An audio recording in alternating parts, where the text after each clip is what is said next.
I grew up here, I went to Ryerson, and I moved to British Columbia in the 90s, so I'm an Ontario girl. To put it simply, I'm on the cusp of becoming a writer. I have worked extensively in the collective form.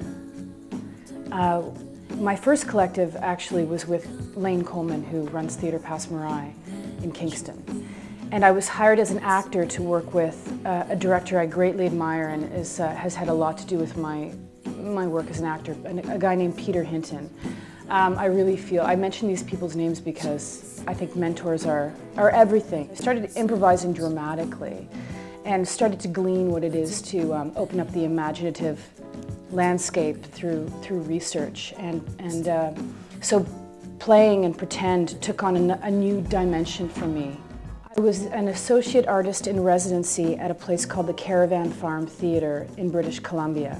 And that's an 80-acre farm of woodlands and Clydesdale horses and an anarchic history of theatre that started up in the 60s. It was a traveling, they traveled with caravans and worked with horses. I saw theatre done in ways that I could have never possibly imagined. Like, I wrote a play, my first play there, and it was to be an outdoor winter sleigh ride show. I was freezing cold, there was no light anywhere, you could hear coyotes howling off in the distance, and I just thought, who thought that they could get away with this? I feel that that has inspired me to pursue creating theatre in different ways. I'm writing a play with Paul Thompson and Jonathan Garfinkel called Hippie, about the hippies moving into the country in the late 60s.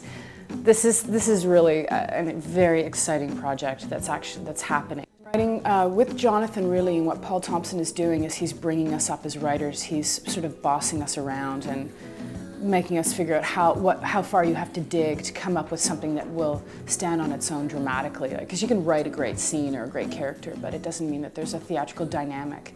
That's a very hard thing to figure out.